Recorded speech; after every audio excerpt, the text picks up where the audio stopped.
messieurs, bonsoir, chers internautes et chers téléspectateurs. C'est un plaisir de vous avoir encore ce soir dans le cadre de votre émission Oasis. Alors ce soir, nous recevons pour la toute première fois le pasteur William Atchiné. Bonsoir, pasteur. Bonsoir, Déborah. Est-ce que vous allez bien? Ça va bien. Bienvenue sur le plateau Oasis. Merci. Alors avec vous ce soir, nous allons aborder la thématique « Vivre ta destinée en Christ ». C'est quoi le fondement de cette thématique? Je dirais que lorsque nous observons l'Église, et nous constatons que beaucoup de chrétiens vivent dans le monde en deçà des desseins de Dieu, en deçà de ce que Dieu a prévu pour eux. Alors que Dieu s'attend à ce qu'ils fonctionnent à un certain niveau, beaucoup de chrétiens fonctionnent en deçà de ce niveau, à la merci des menaces de Satan, de la maladie, des assauts de Satan, et plusieurs vivent même dans la peur. Or, ce n'est pas ce que Dieu a destiné pour eux. Alors, si nous regardons dans la Bible, vous allez voir, la Bible dit le voleur ne vient que pour égorger, dérober et détruire. Ça, c'est dans Jean chapitre 10, verset 10. Mais moi, je suis venu, c'est Jésus qui parle, afin que les brebis aient la vie et qu'elles soient dans l'abondance. Nous voyons donc là que Jésus a toujours prévu une vie abondante, une vie épanouie pour chaque enfant de Dieu. Alors, on se pose donc la question, quelle est la cause donc de cette vie en deçà de celle que Dieu attend des chrétiens? Alors, comme cause à cette vie en deçà de ce que Dieu attend, la première cause que je vais citer sera l'ignorance. Beaucoup de chrétiens vivent dans l'ignorance. Et cette ignorance-là contribue à les garder dans la captivité. L'ignorance est une arme que le diable utilise pour maintenir les chrétiens dans la prison. Et la Bible dit dans Osée, chapitre 4, verset 6, « Mon peuple est détruit parce qu'il lui manque la connaissance. » Ça, c'est la première partie de ce verset. Donc, ce que le diable fait chaque jour, c'est de se rassurer que le chrétien reste dans l'ignorance, qu'il soit inconscient de certaines réalités, qu'il soit en train de croire et accepter autre chose que la vérité. Puisqu'aussi longtemps que tu crois au mensonge, tu es captif de Satan. Donc, ce que le diable fait, il amène le chrétien à ignorer son identité, il amène le chrétien à ignorer son héritage en Christ, il amène le chrétien à ignorer même son autorité. Le chrétien est juste là, il croit qu'il est juste une personne ordinaire. Et c'est ce que le diable se rassure, que le chrétien reste dans cette position-là.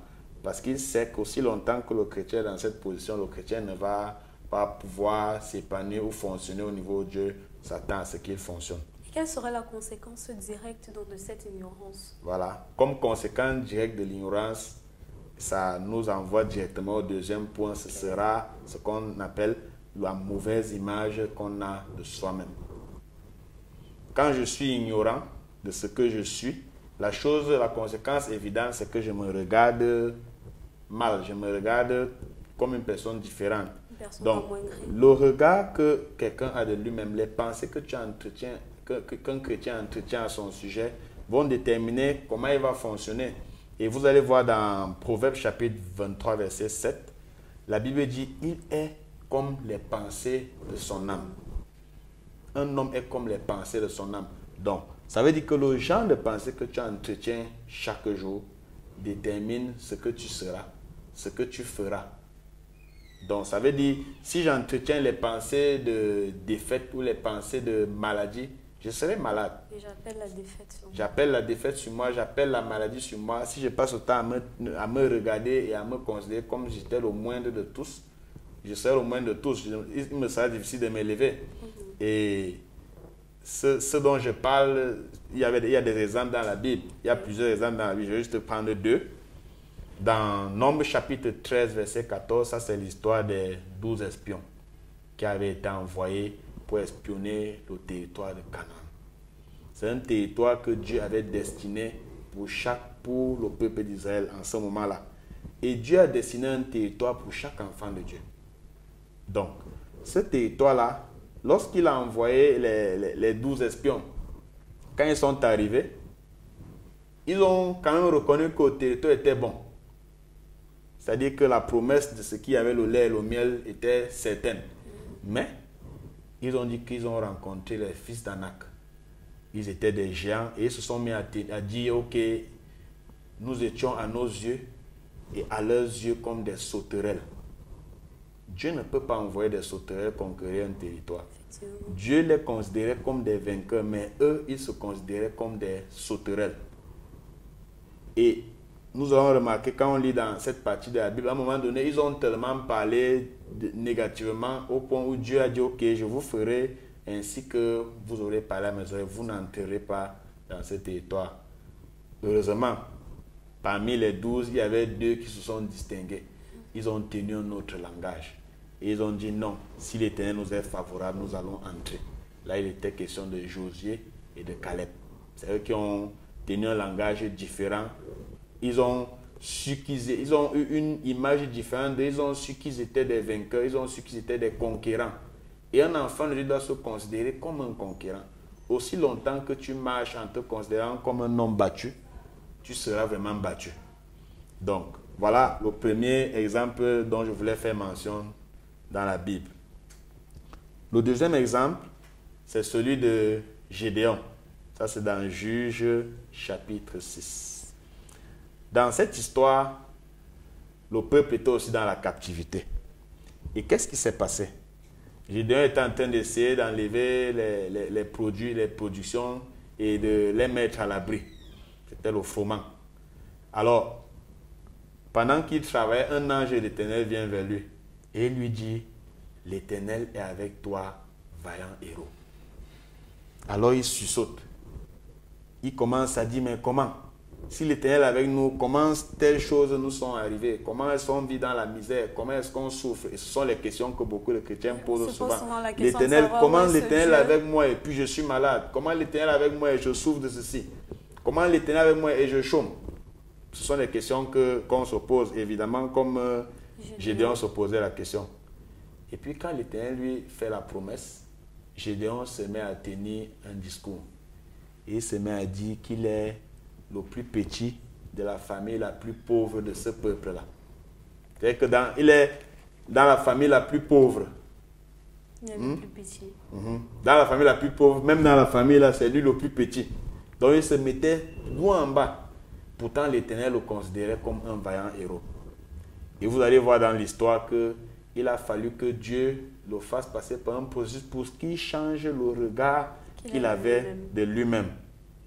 Et je voulais justement notifier que ces mauvaises pensées qu'on entretient sont un frein à notre entrée dans notre destin ou bien à notre épanouissement. On ne peut pas s'épanouir lorsqu'on entretient des pensées qui ne sont pas en accord avec la parole de Dieu. Et évidemment, vous allez voir des gens dire, ok, quand on parle de mauvaises pensées, on est prompt à citer pensée de meurtre, pensée d'immoralité, pensée de ceci.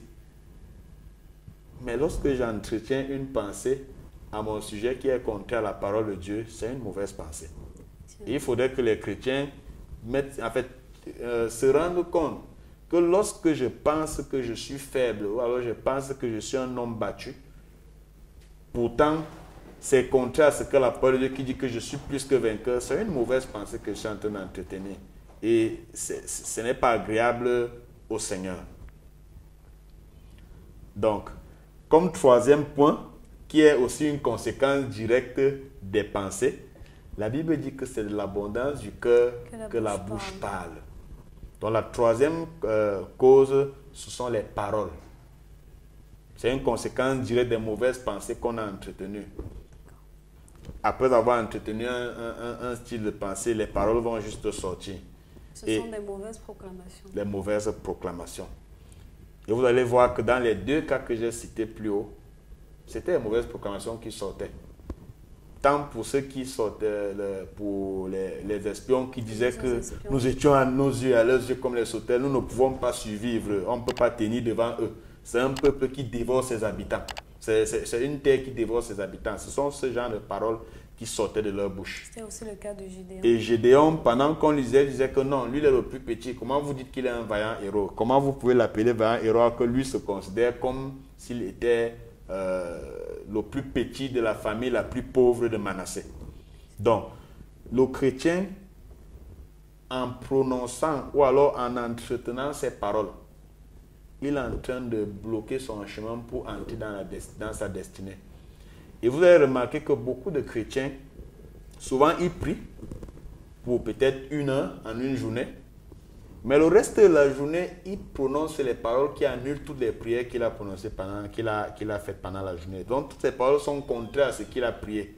Et évidemment, c'est ce qui l'entretient le plus ou qui contemple le plus qui finit par s'accomplir dans sa vie.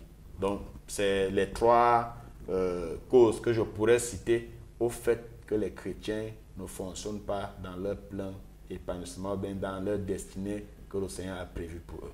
Et au regard de ces 3 points, nous comprenons donc qu'il est important pour le chrétien de reprogrammer son système de pensée parce que lorsqu'il vit dans l'ignorance et lorsqu'il entretient des mauvaises pensées à son égard, cela ne favorise pas son épanouissement dans sa marche chrétienne. Chers téléspectateurs, nous revenons tout de suite, mais avant ça, nous allons prendre donc une pause musicale avec la chorale IFA.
retour sur ce plateau, chers téléspectateurs, chers internautes, nous sommes avec le pasteur William Achin et nous abordons la thématique « Comment vivre sa destinée en Christ ». Tout à l'heure, dans la première partie, cher pasteur, nous avons parlé donc de 3 causes qui empêchent les chrétiens de vivre pleinement leur destinée. On a parlé de l'ignorance, on a parlé des mauvaises proclamations, on a également parlé des mauvaises pensées que les chrétiens se font d'eux-mêmes. Alors, concrètement, comment changer dans cette mauvaise image de soi qu'on a et son langage? Alors, je dirais, il y a une expérience que chaque chrétien doit avoir. Et cette expérience, je l'appellerai, en fait, la Bible parle du renouvellement de l'intelligence. L'intelligence du chrétien a besoin d'être renouvelée, elle a besoin d'être reprogrammée. Et nous voyons l'apôtre Paul dit dans Romains chapitre 12, verset 2, il dit « Ne vous conformez pas au siècle présent, mais soyez transformés par le renouvellement de l'intelligence, afin que vous discerniez quelle est la volonté de Dieu, ce qui est bon, agréable et parfait. » Donc, le chrétien, il est important pour le chrétien de s'exposer à la parole de Dieu. Il est important pour lui, non seulement de s'exposer, mais d'accepter ce que la parole de Dieu dit de lui. Parce que souvent, la parole de Dieu dit des choses, mais nous restons dubitatifs. On n'accepte pas ce que la parole de Dieu dit. En effet, ce que la parole de Dieu dit à ton sujet te révèle réellement qui tu es. En contemplant Jésus au travers de sa parole, le chrétien peut être transformé à l'image de Jésus. Et c'est l'apôtre Paul qui aimait bien dit dans 2 Corinthiens chapitre 3 verset 18. Il dit, nous tous qui le visage découvert, contemplons comme dans un miroir la gloire de notre Seigneur. Nous sommes transformés en la même image de gloire en gloire comme par le Seigneur l'Esprit. Alors, il est important pour le chrétien de regarder à Jésus. Pourquoi? Parce que nous sommes son image. Plus tu le regardes, plus tu le contemples, plus tu es transformé en cette image. Parce qu'en fait, le Jésus que tu vois est juste la représentation de ce que tu es. Donc, plus tu le regardes, plus tu vas découvrir que ta vie est en train d'être transformée. Donc, je pourrais citer comme exemple l'apôtre Paul. Nous connaissons tous l'apôtre Paul, on parle de lui, il a écrit près de la moitié du Nouveau Testament, plus de la moitié du Nouveau Testament. Il a fait des exploits, servant le Seigneur, conduisant les gens au Seigneur, implantant des églises. Mais il y a quelque chose de remarquable dans la vie de l'apôtre Paul.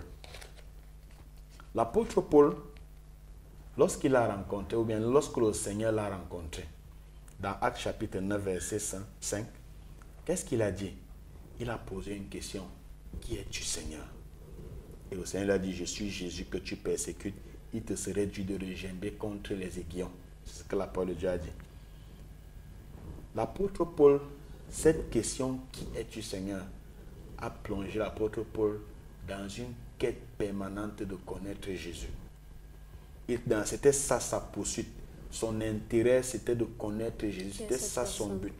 Et nous pouvons voir quand il parle dans Philippiens 3, verset 7, il dit, mais ces choses pour moi qui étaient comme des gants, je les ai regardées comme une perte à cause de Christ. Et même je regarde toutes ces choses comme une perte à cause de l'excellence de la connaissance de Jésus-Christ mon Seigneur. Amen. Pour lequel j'ai renoncé à tout, je les regarde comme de la boue afin de gagner Christ et d'être trouvé en lui, non avec ma justice, celle qui vient de la loi, mais celle qui s'obtient par la foi en Christ. La justice qui vient de Dieu par la foi, afin de connaître Christ et la puissance de sa résurrection et la communion de ses souffrances.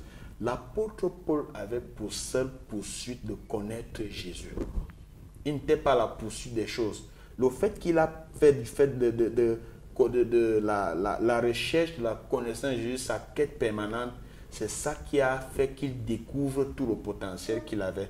Et en connaissant Christ, il est arrivé à faire tous ces exploits que nous pouvons citer, que nous connaissons tous. D'accord? Donc, il est important pour le chrétien de faire de la connaissance de Jésus sa quête permanente. Le chrétien doit toujours en train de chercher à découvrir quelque chose de nouveau de Jésus. Pas juste pour remplir la tête, mais avec juste la conscience que pendant que je suis en train de connaître Jésus, je suis en train de me découvrir. Et pendant que je me découvre, je vais manifester cette vie que Jésus attend de moi. Et pendant qu'on essaie donc de se découvrir, est-ce que c'est à ce moment-là qu'on découvre sa véritable identité en Christ? En effet, en regardant à Jésus, je découvre qui je suis, je découvre l'autorité que j'ai, je découvre le potentiel que j'ai, je découvre tout ce que Dieu a placé en moi comme autorité. Et en Christ, qu'est-ce que nous sommes? Voilà. J'aimerais d'abord dire que lorsque Jésus est venu dans ce monde, la Bible dit, c'est Jésus qui disait, il disait, comme tu m'as envoyé dans le monde, je les ai aussi envoyés. Amen. Donc, de la même manière que Jésus était dans ce monde, nous sommes aussi dans ce monde. Et je vais maintenant présenter quelques vérités que le chrétien doit, je vais dire quoi, doit ruminer, en fait. Ça doit faire l'objet de tes pensées, ça doit faire l'objet de tes paroles, ça va faire l'objet de tes méditations. En fait, c'est la chose qu'un chrétien ne devrait pas oublier. Parce qu'en entretenant ces pensées, en les gardant dans nos cœurs, on a une... En fait, on va se retrouver transformé, on va se retrouver en train d'accomplir des exploits, on va se retrouver en train de vivre dans la victoire. D'accord? Donc, la première vérité que j'aimerais annoncer, c'est que nous sommes des enfants de Dieu. Amen. Beaucoup d'enfants de Dieu oublient souvent le fait qu'ils sont des enfants de Dieu. Dès qu'il y a une circonstance ou bien un défi, ils commencent à se dire, mais attends, est-ce que je suis même vraiment un enfant de Dieu? Qu'est-ce qui ne va pas avec moi? S'il était enfant de Dieu, est-ce que normalement Dieu peut laisser son enfant souffrir comme ça? Donc, nous sommes les enfants de Dieu. La première vérité essentielle et fondamentale, c'est que Dieu est ton Père. La Bible dit à tous ceux qui l'ont reçu, ça c'est dans Jean chapitre 1 verset 12, à ceux qui croient en son nom, elle a donné le pouvoir de devenir enfant de Dieu. Et dans 1 Jean 3 verset 1, la Bible dit, voyez quel amour le Père nous a témoigné pour que nous soyons appelés enfants de Dieu. Et nous le sommes. Donc nous sommes des enfants de Dieu. Il faut que le chrétien garde à l'esprit que Dieu est son Père. Et Dieu est un Père responsable. Dieu est un Père qui aime. Dieu est un Père attentionné. Il est plein d'amour pour son enfant. La Bible dit, soyez ainsi donc méchants comme vous êtes. Vous savez donner de bonnes choses à vos enfants. À combien plus forte le Père céleste. Amen. Donc il est important pour le chrétien de savoir et de garder à l'esprit qu'il est un enfant de Dieu et Dieu l'aime. Les circonstances, les défis ne changent pas le fait qu'il est aimé de Dieu. Voilà la première chose qu'un enfant de Dieu doit garder à l'esprit. Et il doit toujours le proclamer. Parce que le diable essaie d'amener des pensées, des suggestions. Cette même Bible de Dieu dit tel qu'il est, tel nous le sommes. Est-ce que ça veut dire que nous aussi nous sommes considérés comme des dieux? En effet. Et c'est la deuxième chose que j'aimerais citer. Dieu nous a fait. Tu es un enfant de Dieu. Et un chat ne peut pas donner naissance à une souris. S'il est Dieu, ça veut dire qu'il donne naissance à des dieux. Et la Bible le dit, non seulement dans 1 Jean 4, 17, tel il est, tel nous sommes dans ce monde. Et dans Psaume 82, verset 6, la Bible dit, j'avais dit, vous êtes des dieux. Vous êtes tous fils du Très-Haut. Étant des dieux, Pasteur William, nous sommes aussi investis de certains pouvoirs. Effectivement, en tant qu'enfants de Dieu, nous sommes des dieux. Et en tant que des dieux, ce qui menace les gens du monde n'a pas de pouvoir sur nous en réalité. La Bible dit que nous avons la domination. C'est une autre vérité que le chrétien doit garder à l'esprit, qui doit garder à cœur, qui doit proclamer chaque jour. J'ai la domination sur Satan. La Bible dit dans 1 Jean chapitre 5 verset 4, parce que tout ce qui est né de Dieu triomphe du monde. La victoire qui triomphe du monde, c'est notre foi. Un enfant de Dieu, il est né de Dieu. Et parce qu'il est né de Dieu, il triomphe du monde. Il triomphe de Satan. Il est né dans ce monde en triomphant Satan. Il est né en triomphant. Dès qu'il est né de nouveau, il triomphait déjà Satan. Il a la victoire sur il a déjà la victoire sur toute la puissance de l'ennemi. Donc, le chrétien doit être conscient qu'il a la domination sur Satan. Donc, ce qui domine les hommes, ce qui contrôle les hommes, ce qui menace les hommes, en principe, n'a pas de pouvoir sur l'enfant de Dieu. Et le chrétien doit être conscient de ce que lui, il est né en dominant Satan. Il est né en dominant la maladie. Il est né en dominant les démons. Il n'a pas besoin de rester. Dès qu'il y a une souris qui passe sur son plafond, bien il voit quelque chose d'effrayant. Il se met à paniquer. Et vous avez remarqué que beaucoup de prières des chrétiens sont le fruit de la peur. Beaucoup ne prient pas par la foi. Et dans la panique là, oh Seigneur, je vais faire comment, Seigneur, faire comment. Et il commence à essayer d'élever quelques paroles. Mais nous devons prier, nous devons faire les proclamations en nous tenant sur et en foi, avec foi. Je ne fais pas les proclamations parce que j'ai peur de mourir, mais je fais la proclamation parce que celui qui vit en moi, c'est la résurrection et la vie. Il est plus fort que celui qui est dans le monde. Amen. Merci, Pasteur William. Est-ce que vous avez un dernier point à aborder? Effectivement, c'est vrai que plus haut, quand je citais le fait que nous sommes des enfants de Dieu, Dieu est notre Père, mais il est important aussi pour le chrétien de garder à l'esprit qu'il est aimé de Dieu. Dans Matthieu chapitre, nous sommes des enfants de Dieu. Amen. Donc, dans Matthieu chapitre 3, verset 17, nous avons remarqué que lorsque Jésus sortait des eaux du baptême, la Bible dit qu'une voix s'est faite entendre du ciel. Et Dieu avait dit, celui-ci est mon fils bien-aimé, en qui j'ai mis toute mon affection. Et nous sommes aussi les fils de Dieu. Donc en tant qu'enfants de Dieu, en tant que fils de Dieu, nous sommes l'objet de l'amour total et complet de Dieu. Il est important pour le chrétien de garder à l'esprit que Dieu l'aime. Parce que les circonstances viennent souvent, la maladie vient, le chômage vient, les difficultés. Et ça commence à amener le chrétien à croire autre chose. Mais il est important pour le chrétien de garder ses pensées fixes et de dire peu importe ce qui se passe, je sais que Dieu m'aime. Peu importe ce qui se passe, chers téléspectateurs, sachez donc que Dieu vous aime et vous avez avec vous ce soir toutes les clés pour mener pleinement votre destinée en Christ. Pasteur William, nous allons prier afin que les téléspectateurs et les internautes se saisissent donc de cette parole pour vivre pleinement leur destinée en Christ. Effectivement, je vais faire une première prière parce qu'il y en a qui entendent parler d'enfants de Dieu, ils ne savent même pas de quoi il est question. Là, pour devenir enfant de Dieu, tu dois accepter Jésus dans ton cœur. Tu dois reconnaître que tu es pécheur et demander à Jésus de pardonner tes péchés. Et ce n'est que lorsque tu deviens enfant de Dieu que tout ce qu'on a dit dans ce partage aura du sens dans ta vie. En fait, donc je vais conduire les spectateurs à prier. Donc si tel est ton cas, tu vas prier après moi. Tu vas dire, Seigneur Jésus, je reconnais que je suis un pécheur et ma vie démontre que je suis séparé de Dieu. J'ai vécu chaque jour dans mes péchés. Je te supplie, Seigneur, de me pardonner de tous mes péchés. Je prie que tu me laves dans ton sang précieux. Et je prie que tu fasses de moi un enfant de Dieu. Seigneur Jésus-Christ, viens habiter dans mon cœur et transforme ma vie. Je viens à toi ce soir et je me donne à toi. Tiens-moi par la main et conduis-moi dans cette vie.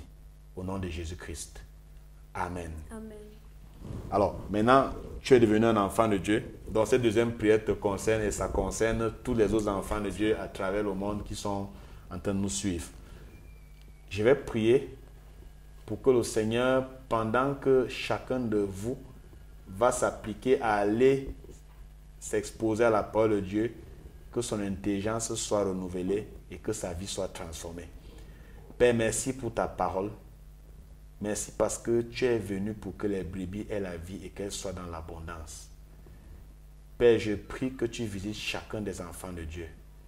Je prie au nom de Jésus-Christ pour détruire tout mensonge que le diable a infiltré dans les pensées de ces enfants de Dieu. Et Père, je prie que tu amènes par ton Saint-Esprit chacun des enfants de Dieu dans ta parole.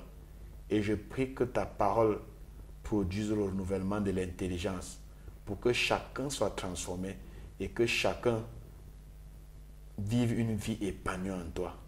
Merci Seigneur pour ce que tu fais ce soir. Au nom de Jésus-Christ. Amen. Amen. Merci, Pasteur William, d'être passé sur ce plateau. Merci, Déborah. J'espère que vous avez aimé partager avec Toujours un nos plaisir internautes. de parler de Jésus. Amen. Donc, on se dit à la prochaine. Et à vous, chers téléspectateurs, chers internautes, nous vous disons merci d'être nombreux de jour en jour à nous suivre sur Facebook, sur YouTube et à la télévision. Nous vous donnons rendez-vous dimanche prochain à la même heure sur émission Oasis TV. Shalom. Shalom.